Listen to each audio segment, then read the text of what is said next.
Welcome back to Let's Talk Tuesday. This is the podcast where we have real conversations about learning, leadership, and what it truly takes to help people and organizations grow. Each week, we bring together different perspectives, experiences, and voices to explore what learning development really means, why it matters, and how we can do it better. Today, we have a very special guest, Katherine Tuominen from New York, who has over a decade of experience in marketing consulting and media and communications. Welcome, Katherine. Thanks so much for having me, Amanda. I'm really looking forward to our discussion. Me too. Let's talk. Tell us a little bit about your background and what your focus is today. Yes, so we specialize in the health and wellness industry, and we primarily support people and founders with businesses between the 1 to 10 million mark. And they're very much at a stage in their business where they are moving away from being just kind of like the founder or the face of the brand and wanting the brand to have its own strength and leadership within that industry. And likewise, they also often want to be thought leaders, whether that be through speaking, whether that be because there's a book that they've been craving to write or a wider message that they're passionate about sharing. And that's where we come in and support them with their media, storytelling, communications, and PR coverage. Ooh, I love that. That's so exciting. So it seems like you work with like a lot of different businesses that are on a growth trajectory, right? That they're moving really fast and kind of surpassing their founder. So Mhm. tell me a little bit about in your world, what learning development means to you. That's a great question. Yes. So, I mean, like everything in the marketing communication space, you constantly have to be on this sort of like self-learning evolution. Things change all the time. I think the biggest example right now is tech and AI influence. You know, it's not enough to sort of say what once worked will still work today when we almost have to keep up with these trends that seem to come and go on a daily basis, not to mention new algorithm changes and new tools and software. And so I would say it's one of the more fast-paced industries where you have to be responsive to journalist requests. You need to find ways to kind of cut through the noise, and you do need to stay up to date with the latest technology, or unfortunately, you're going to get left behind. So it's definitely, there's never a dull day, we say. And a huge part of my hiring model is focused around people who love learning. It's one of the core things we look for when we're adding on any new team members, because I've quickly learned that if you're not open to kind of evolving and being agile and trying new software and systems, it's going to end up creating a bit of a bottleneck in the wider system. Yeah, that makes complete sense. And so in your world, I love that you're hiring for and bringing on people who have that and passion of self-development and learning. And so it's really individually charged. Whereas sometimes with my clients, I deal with Fortune 500 spaces, it's less entrepreneurial mindset and more kind of corporate thinking Yeah. where they're waiting for someone to train them. They're waiting for someone who's going to do this. And I love how you're like, no, go get it. Like it's on you to keep up and to keep learning and growing and developing. Mhm. Absolutely. Why do you think learning development is so important, especially in today's world? You kind of touched on this a little bit with the pace of technology and change, but especially in today's world. Yeah, so I think it's the elephant in the room where everyone's sort of worried, will AI take my job? What can I be outsourcing to these new agentic tools that can basically run it on my behalf? And to what extent do we feel that is safe, within compliance, within the wider, I guess, governance required? And so I would say that, yeah, it's very much a journey of recognizing that there are certain skills which can't necessarily be replaced with AI just yet anyway. And that always comes down to more of the human aspects, emotion, empathy, storytelling, even what we talk about a lot, which is creating a framework. So your unique IP and becoming extremely well known for that. It's not very good at obviously being able to identify these specific trends in a way that will resonate with what's kind of happening in that human space. It tries to guess what's cool or trending, or even what might be relevant, but it just doesn't understand that human nuance. So at this stage, I would say those who are trying to stay ahead need to focus on what truly makes your story unique, and how your IP and infrastructure and frameworks really do deliver value with or without AI. Yeah, that makes complete sense to me. It's funny, I talk about this a lot, and AI is an enhancement tool. It is not a replacement tool, especially not yet to your point. And I feel like I've been saying this over and over again. It's the more driven we are by technology and AI, the more we miss human interaction, human engagement, and it just doesn't feel real. So I've been trying to leverage it and stay, like to your point of staying on top of things, staying ahead as much as I possibly can. I'm definitely not a techie by any stretch of the imagination. So it is that balance of what can it be like repetitive, redundant things that you can push to it so you can free yourself up for more important, more impact related things.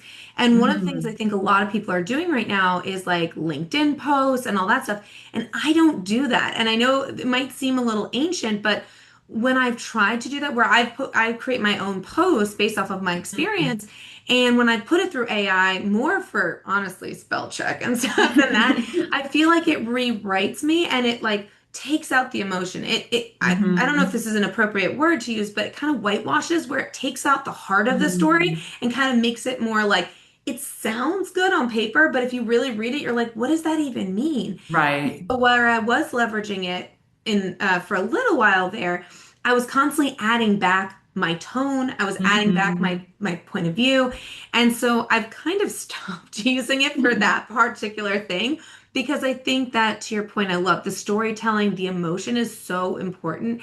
And I've personally seen it with my own accounts and my own followers where when I post something where I feel like the ones that have done the best and gotten the most attention are the ones that are kind of like Yes. throwaways where I'm like, I just write out a quick thought and then I send it, and then all of a sudden, like that really relates to people. Whereas the Right. ones that I plan and I research, maybe because they feel like it's more AI or whatever, it just doesn't get as much attention. So it's funny how you Mhm. say that because anecdotally, I mean, you have the numbers because this is your world, you live and breathe it. But for me, Mhm. anecdotally, I've found that to be the case when I've kind of done these like just off the top of my head posts, they get so much more engagement and interaction than the ones I'm planning for. So I can totally Yes. see the benefit of what you're doing for your clients and your companies.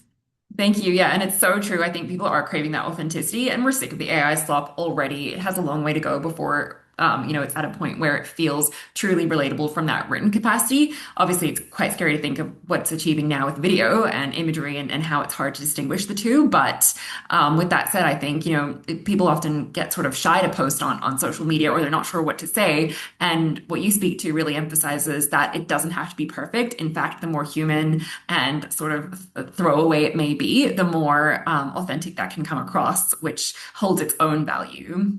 Yeah, absolutely. One thing I always like to ask my guests is what do you wish companies knew or did differently when it comes to learning and development? And I'm really interested in the size of client, your company, and also the size of client that you deal with is kind of a different beast than mine. So what does that mean to you? Like, what do you wish your clients and your companies at that 1 to 10 million mark would be doing differently as it relates to learning and development? Yes. So from their side of things, I think it's sometimes they're still putting out spot fires in full transparency. And I think that it really comes down to the leader holding that vision and very much not kind of pivoting every time they see a new shiny object or, switching gears halfway through because they've just had a midnight spur of the moment inspiration or whatever it may be. And I say this as well as a founder who understands the temptation to do that. But equally, I think it is so important to be that kind of steward with the vision and hold true to that wider mission. And it's the age-old saying of saying no is sometimes more powerful than saying yes. And I think that that is something that they can factor in when it comes to learning development, especially for their teams and as they're continuing to expand. So, kind of going back to, well, what is our core objectives for the quarter and for the wider year? And does this directly support that? And if not, if it's just another shiny gadget, another SaaS, add-on, then maybe reconsider if it truly, truly is going to be supportive. So I think that's definitely something I've noticed. And often actually these founders they're sort of like, oh, what do you think? Should we head in this direction and should we head in that direction? And while we can offer guidance from that PR communications and marketing lens, it is ultimately not up to us to decide on some of these larger basically founder led decisions. So, yes, that's probably my biggest takeaway, really reflect on whether the learning and development is supporting the current goals and focus, and if not, how can you refine that? I love what you just said, and there's like four things I want to comment on based off of what you just said. So Alex Ramosi always talks about this like entrepreneur ADD, right? Like shiny object syndrome. Yeah. Like, oh, this is fun. Oh, this could be good. Oh, what about this one? And Hmm. I will just emphasize, especially from a learning and development lens and a people lens, that change fatigue is a very real thing. And especially like in the large organizations that I deal with, you feel like you're getting jerked around. Performance suffers from it. Even Alex Ramosi talks about it at his level of, the Hmm. entrepreneurs he's dealing with. And it really is true. It's you have to, I loved what you said because it's so true about is it worth it, right? Is the Hmm. change fatigue that you're putting your people through going to result in a better outcome? Or, and one of the things that we talk a lot about is that strategic vision of why are we doing this? Why are we training this? Why are we changing this so that we can make Hmm. sure that we're having the impact that we're trying to make? And so Hmm. that's one of the things that we talk about a lot with our clients too, is like thinking it from the people lens because the people lens are going to be how the company actually achieves its results. And so you want to make sure that the juice is worth the squeeze. And Yeah. it's funny when you talk about putting out little fires. I feel like I'll tell a quick one that I know Yes. people in corporate America will appreciate. So I work in a global market, so I work with people from all over the world and Hmm. specializing in these large scale learning development initiatives. So I work with all different types of people from different cultures and backgrounds and all that good stuff. And one day I was talking to someone and I said, "Oh, yeah, I had a major fire drill this morning." And they said, "Did you have to go outside? Was there a fire?" And I was like, "No. In corporate America, we say fire drill to mean like there was an issue and we're scrambling to figure it Hmm. out." And it was just so funny because that vernacular that we use all the time, like putting out little fires everywhere, sometimes people Hmm. don't quite understand what you're saying Right. uh, when you say, and it's funny because I take it for granted that, oh, everybody knows the corporate speak, but Hmm. it's one of the things that I emphasize a lot is like make sure when you're speaking to someone that you're speaking the same language and meaning the same thing with the words that you use. And I feel like that's a constant thing. And I know you specialize in the marketing lens, but especially from a PR and communication standpoint, I mean, it's truly a day-to-day thing where Hmm. I've been working with a client for over 3 years, and we just found out 2 weeks ago that we were using two different words to mean the same thing, right? So it's not just that the word or the phrase that you're using means the same thing, but also sometimes when you're talking to your teams.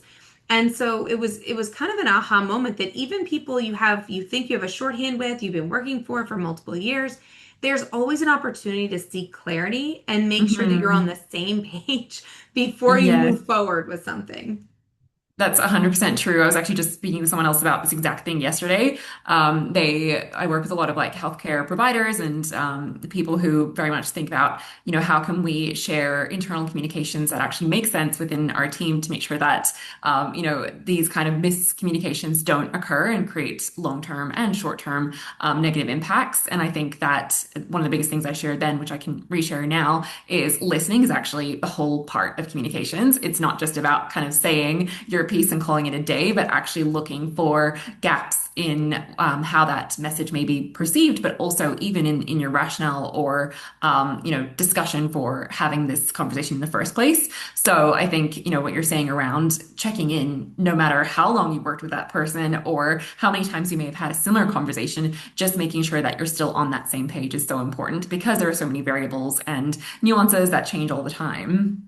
Yeah, absolutely. And when we're teaching communication skills to people, like in the corporate setting, there's so many models that apply here. There's one that we use a lot. It seems so simple, but simple is not easy. And it's LSA. So it's listen, summarize what you Mhm. heard, and then ask another question. And Yeah. it seems so basic, but you would be shocked at how many very senior level conversations have gone awry because people didn't simply do the basics. And so Hmm. I feel like I'm constantly, it's that whole adage of like beginners learn the basics, advanced people work on more intermediate skills, and then the experts go back to the basics because, right? Because like you think you know this well, you've been living in, I mean, like I said, this was a huge wake up call for me that 2 weeks ago, I'm speaking to someone I speak to every single week for the past 3 years, and all of a sudden I'm like, wait a second, wait a second. we're using different terms here and it's going to confuse our teams because we Right. both manage teams but separate teams and they work together. So, Hmm. anyways, it's just a fun reminder that even the experts have to be reminded to go back to the basics and make sure that we're not relying on assumption. Absolutely. It's so important. And I think there's no like ego to it. You know, it's that basics do not mean beginner. It just means kind of like fundamentals. And I think it is so worth revising that and going back to the essentials when needed. It's so true.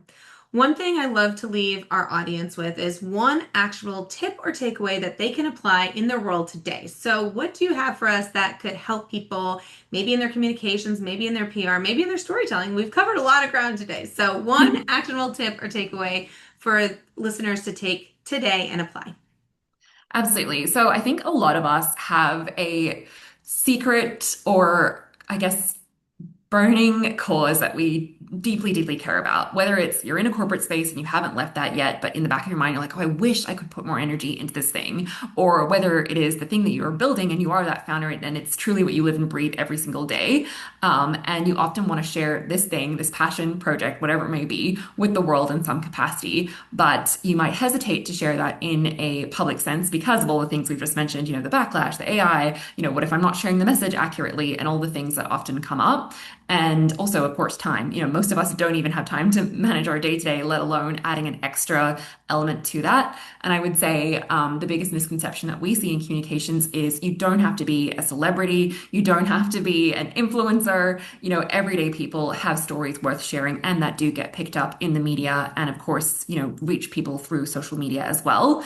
And if you're thinking about sharing this impact piece that you're passionate about, a simple way to start is by going on podcasts like this and then cutting that podcast using AI tools into bite-sized clips that you can then repurpose and share, or getting that transcript and then uploading that transcript to various AI tools and being very, very clear about the governance and ways that is then repurposed in either blogs, Substacks, even articles that you can pitch to various editors and newsletters, of course. So, you know, you don't need to basically spend time on social media every day or pitching into the wilderness, basically. Instead, you can very much use a one-time long form, high quality asset and let that do the work for you over a 30-day period. I love that. So to simplify it down, because you just gave us so much gold, I will simplify it to say if you have a passion, you have a story worth sharing, get it out there, reach out. I will tell anybody listening, I would love to talk to you. You can come join this podcast and practice with me. And Awesome. there's so many opportunities out there, but make sure you're sharing your story and your passion because the world needs to hear it. Absolutely. And you never know who's going to take that even further and amplify the message. I love that. Well, this has been amazing. Thank you so much for chatting. I feel like we got through a lot, so we will go ahead and wrap here. Thank you for being here. It's been an absolute pleasure, Amanda. Thank you so much. And with that, we'll begin to wrap up. So I hope this discussion gave our audience a few new perspectives, sparked some ideas, and left you with at least one takeaway you can put into action immediately. If you've enjoyed this episode, be sure to subscribe and join us every Tuesday as we continue exploring learning, leadership, and what it takes to help people and organizations grow. And if today's conversation resonated with you, or if you'd like to join me for a future episode, I'd love to hear from you. Until next time, keep learning, keep growing, and let's talk again on Tuesday. Thanks, everyone.